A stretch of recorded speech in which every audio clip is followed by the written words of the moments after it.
السلام علیکم۔ میرا آج کا ٹاپک ہوگا پروسٹیٹس گلینڈس کے حوالے سے کہ پروسٹیٹس کیوں بڑھ جاتا ہے۔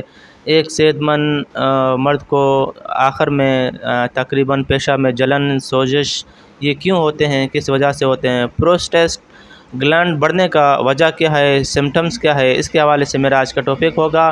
تو برائے مہربانی سمجھنے کے لیے آپ میرے اس ویڈیو کو آخر تک دیکھیں اور اعظم میڈیکل یوٹیوب چینل کو سبسکرائبر کریں، کیونکہ میں ہر روز نئے اچھے انفارمیشن کے بارے میں، میڈیسن، ٹریٹمنٹ، ڈائگنوسس کے بارے میں آپ کے لیے ویڈیوز اپلوڈ کرتا ہوں۔ پروسٹیٹس دراصل ایک گلینڈ ہوتا ہے، غدود ہوتا ہے، جو کہ مثانے کے نیچے واقع ہوتا ہے۔ اس کا تقریباً سائز 2 انچ سے 4 انچ کے درمیان سائز ہوتا ہے۔ اس کا سوجن کی وجہ سے، سوزش کی وجہ سے 40-45 سال کے بعد اس میں سوجن آ جاتا ہے۔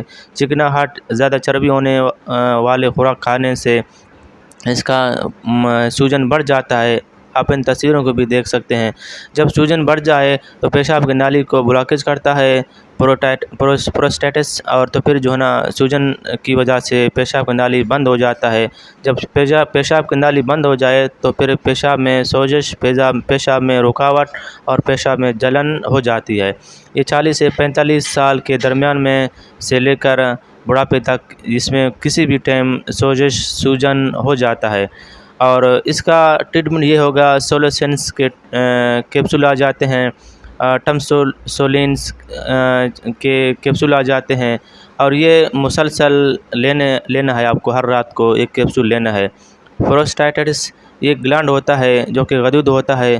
غدود بڑھنے کی وجہ سے پیشاب میں رکاوٹیں، پیشاب میں جلن، سوزش ہو جاتی ہے۔ اگر اس کا علاج نہیں کرو گے تو پھر پیشاب رک کے آپ کے مثانوں کو بھی ختم کر دے گا، اور ساتھ ساتھ مثانے سے پیشاب بڑھتے ہوئے گردوں کی طرف چلا جائے گا اور آپ کے گردوں کو بھی فیل کر دے گا۔ گردے جب فیل ہو جائیں گے، ڈائلیسس سسٹم ختم ہو جائے گا، جس کی وجہ سے آپ کے پیٹ میں پانی جمع ہوگا اور آپ کے جگر، آپ کے لیور، آپ کے اور بھی سسٹم کو پگھلا دے گی، گلا دے گی۔ میرا کہنے کا یہ مقصد ہے کہ 40-45 سال کے بعد کسی حضرات کو، مرد حضرات کو اگر سوزش ہو یا پیشاب میں جلن ہو، پیشاب میں رکاوٹ ہو، تو وہ بندے یہ سمجھ لیں کہ ان کو پروسٹیٹس گلینڈس کی مسئلہ ہے۔ اس کا آپریشن 50% علاج ہے، لیکن اس کے کیپسول ہیں، ہر رات کو کارڈیورا کے کیپسول آتے ہیں، سولوشنس کے آتے ہیں، ڈینا فلو کے کیپسول آتے ہیں۔ ہر رات کو ایک کیپسول لینے سے سوجن گھٹتی ہے، کم ہوتی ہے، اور پیشاب روان ہو جاتی ہے، جس کی وجہ سے آپ کے سسٹم، یورین سسٹم بلاکیج سے بچ جائے گی اور پیشاب روان ہو جائے گی۔ آپ کا یہی علاج ہوگا۔ مزید معلومات کے لیے آپ مجھے کمنٹس کریں، میں کمنٹس پہ جواب دے دوں گا۔ شکریہ، اپنا خیال رکھیے گا۔ اللہ حافظ۔